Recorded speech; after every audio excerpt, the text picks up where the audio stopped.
Hello everybody and welcome to this revision video for Helmsley Castle, History Around Us. This focuses on the 16th century, it's the Manners family, it's the Tudor mansion. So let's find out more. So we're going to study Helmsley Castle in Tudor times. The major change of this time period was the addition of the Tudor mansion, an Elizabethan manor house. We probably know about that from the Elizabethans' work as well. The castle also changed hands from the Roos family to the Manners family. As we always say, Manners built the mansion. Edward Manners was a very wealthy Elizabethan whose main residence was at Belvoir Castle, but he converted Helmsley Castle into a grand Tudor mansion to show off his wealth and power. So let's find out more about the man behind the mansion.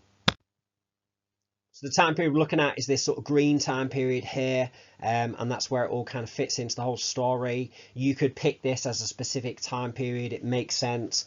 So all of these are the kind of key time periods that you really want to be thinking about. Okay, so the purple parts show the changes to the castle during the Tudor time, so it very much focuses on this area around the sort of West Tower, this chamber block, and then we get this new sort of building of the so-called Elizabethan Long Gallery. We get the loggia during this time as well, all connects up to the chapel area and makes this sort of fine Elizabethan mansion. We've got lots of site evidence for the Tudor mansion. This part of the castle was not destroyed and it is now the most intact part of the castle. It's probably why they decided to house the museum within it as well. Okay, so that's an artistic interpretation of Helmsley Castle in Tudor times. So you can sort of get a sense this is the castle at its height before it subsequently got destroyed during the English Civil War. So that just helps you to visualize what kind of castle we're looking at during this time period. Okay, so we'll talk about the Manners family. So Thomas Manners was a member of Henry VIII's court and he became known as the Earl of Rutland in 1538, and he helped remove Abbot Edward of Rievaulx during the dissolution of the monasteries in 1538 when Rievaulx Abbey was dissolved. He basically bought the site of Rievaulx and began to dismantle the buildings to use, and part of those stonework he used to build up Helmsley. So he made a few alterations to the castle.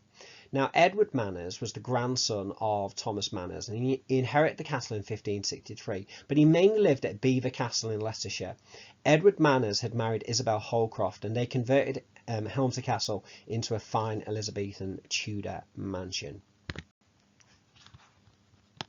So let's just think about the Tudor mansion in a bit more detail. So Edward Manners changed Helmsley Castle greatly between the 1540s and 1580s, reflecting the increasing domestic role of the castle. So the old medieval range, the old medieval chamber block, was converted into a Tudor mansion. There was a large fireplace put in downstairs with 3 large windows. It was knocked through into the West Tower. The chambers and the state apartments were created. The plasterwork included the coat of arms of Edward Manners and his wife Isabel Holcroft. An Elizabethan long gallery was created between the West Range and the chapel. It was a long room with decorative ceiling, wood panelling and family portraits. Its use would have been for dancing, entertaining and exercising. We have site evidence of the footings for the long gallery as well. A loggia was built, and you can see a picture of what a loggia basically is down below. It's easier just to look at a picture of it. And we can see circular stones on the ground, which are the footings for this. Some medieval buildings such as the hall were demolished and the materials reused. The west window of Rievaulx Abbey was transferred to Helmsley at a cost of £3, 13 shillings and 4 pence. The south barbican was converted into a more comfortable residence, and the gatehouse was further refurbished with stone from Rievaulx Abbey, which can be seen in terms of site evidence, and these changes were all completed by the year 1582. Now, the Tudor mansion sees remodelling of the West Tower. So the West Tower had always been the place where the Roos family lived and resided, but the West Tower was remodelled in Tudor times to add an extra floor. Now, these mullioned windows, much larger windows, replaced the old arrow loops. The site evidence of fireplaces allows us to reconstruct how many floors there were. So there was a ground floor, first, second and top floor. Note the smaller top floor windows. So the servants tended to be on the bottom and the top floor, and the important people, the Manners family, would have been on the first and second floor in the best rooms.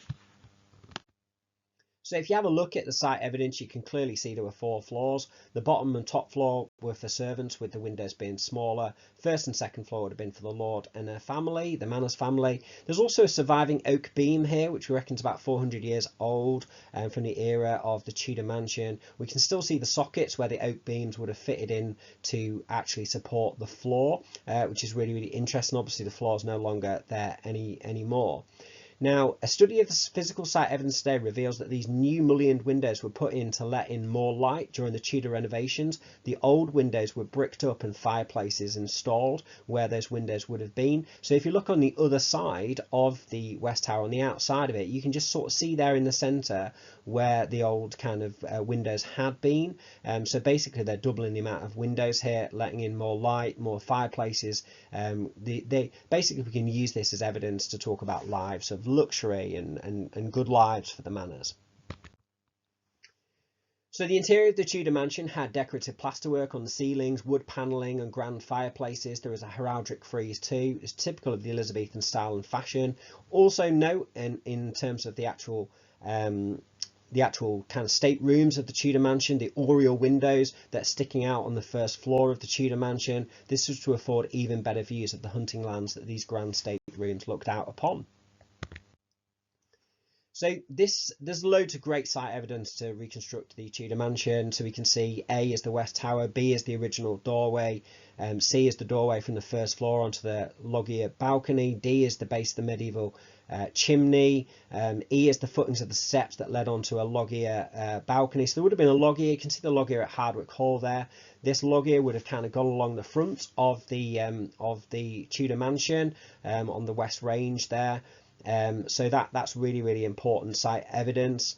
F is the site evidence of the chamber block. We can see G, which is the footings of the Elizabethan long gallery, and H is the latrine tower, which did exist before Tudor times, but obviously that was also remodelled during this time. It's quite a complex part of the castle, the latrine tower, but that was also remodelled during this time. There would have been a couple of toilets there, for example.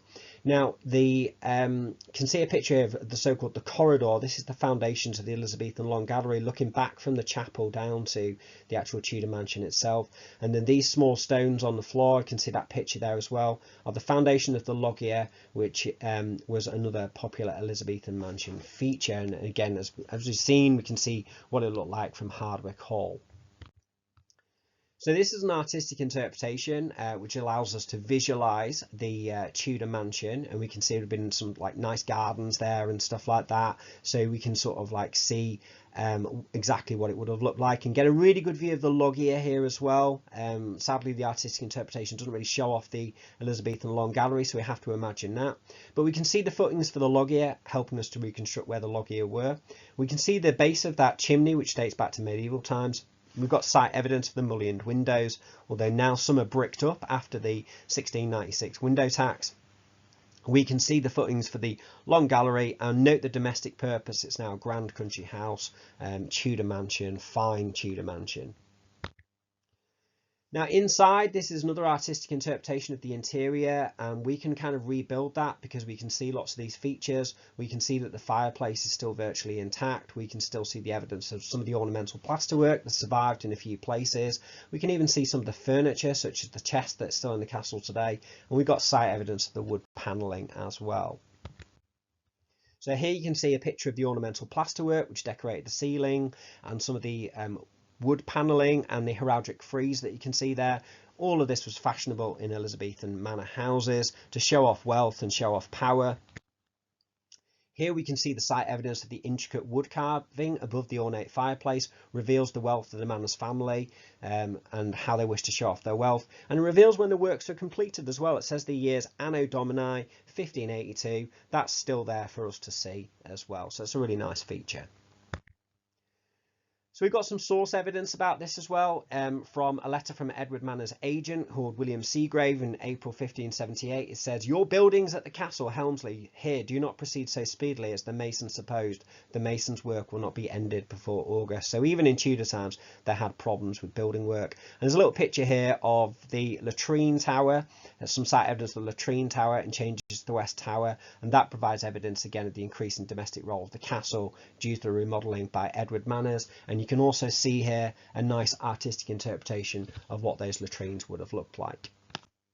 So we'll just delve a little bit more into who the Manners family were. So we know that the Manners family were incredibly wealthy, and a nice little bit of evidence to back that up is that when Edward Manners went to London in around 1586, apparently he took 41 servants, including a chaplain, a trumpeter, a gardener and an apothecary with him.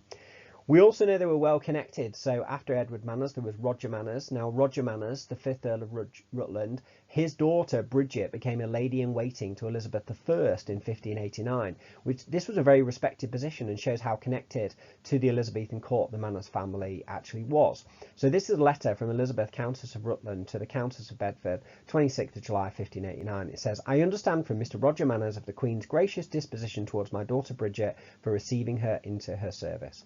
Now, Roger Manners was a bit of a bad boy later on. He joined the Duke of Essex's failed uprising against Queen Elizabeth in the year 1601. We know, of course, from Elizabethans that Essex was executed for his role in the plot. Manners escaped execution with a fine of £30,000. He was imprisoned in the Tower of London before his trial. Now, Helmsley Castle remained in the possession of the Earls of Rutland, the Manners family, throughout the late 16th and 17th century, but their main residence was always Belvoir Castle. So thanks for listening to that revision video about Helmsley Castle in the 16th century, focusing on the Manners family and the building of the Tudor mansion. Thanks very much. Bye-bye.